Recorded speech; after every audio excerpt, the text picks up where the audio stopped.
This is an introductory lesson to the new unit, which is sequences and series.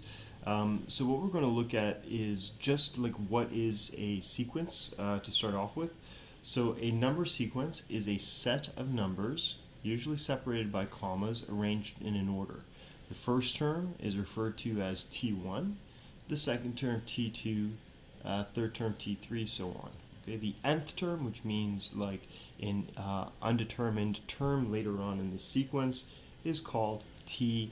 A sequence may stop at some number or it may continue indefinitely. Spirals are examples of sequences. There are two common spirals, an Archimedean spiral and an exponential spiral, where the distance from the center is the form of a sequence, right? So this one right here, this is an Archimedean spiral, because the distance from the center increases by a constant value, right? So that's called an Archimedean spiral. This spiral in diagram 2, that's called an exponential spiral because, as you can see, the distance from the center increases exponentially. And we have spirals all throughout nature. And our Milky Way, for example, is an example of a spiral, and our Milky Way galaxy is an example of a exponential spiral, whereby the distance from the center increases exponentially. But as you can see, these are forms of sequences because they're sets of numbers, right, arranged in some order. 1, 2, 3, 4, 1, 2, 4, 8, and then we can actually come up with mathematical expressions for those sequences, which is what we're going to be doing in this unit. So arithmetic versus geometric sequences. So here we have an arithmetic sequence, so I'll write that over here. That's an arithmetic sequence. It's called arithmetic because you're just adding or subtracting, and this is called a geometric sequence right here.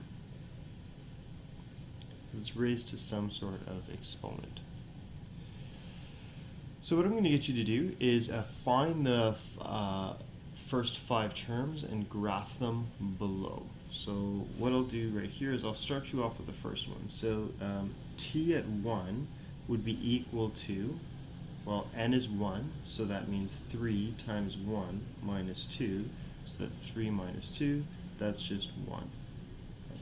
So why don't you go ahead, find the next 5. I'm going to press pause, I'm going to complete this, and while I press pause, you press pause, and do this yourself, and we can check our answers together. Okay, go ahead and press pause. Okay, so these are the first 5 terms of our sequence, of our arithmetic sequence, and then we're going to plot them, right? Okay, so I don't have t0, right, because I don't have the 0 term. I have the first term of the sequence, and when n is 1, right, the first term of the sequence is 1, so it's about here. The second term of the sequence is 4, so it's over here. Okay. Third term of the sequence is 7, so it's about here. Okay, and fourth term is 10, right here, and fifth term is 13, so it's about here. Okay. All right, so they make a line, right? Because as you can see right here, this is actually written in the equation of a line. Right, so an arithmetic sequence is actually just a line. Note that we do not connect the points. We just have the individual dots here because these are individual terms, right? We don't have term 1.5 or we don't have term 1.75. We just have the first term, the second term, the third term, the fourth term, the fifth term. So they make individual points on this graph. So this is not a continuous graph, this is a discrete graph, okay? So what I'll write is I'll write over here, this is a discrete graph. Okay, what I would like you to do now is I would like you to give me the first 5 terms of this one, so I'm going to press pause, and when I come back I will have the first 5 terms written out. Go ahead. Okay, so the first term is 1, obviously t1, so 1 squared is 1, times 1/2, that's 1 over 2. Second term, we sub 2 in there, so 2 squared is 4, divided by 2, that's 2. 4 divided by 2 is 2. T3, so 3 squared is 9, 9 divided by 2, 9 over 2 is 4.5. 4 squared is 16, 16 divided by 2 is 8, 5 squared is 25, 25 divided by 2 is 12.5. Okay, we're going to go ahead and plot these now. Go ahead. Okay, as you can see here, we have the terms plotted, and it makes a parabolic shape. Okay.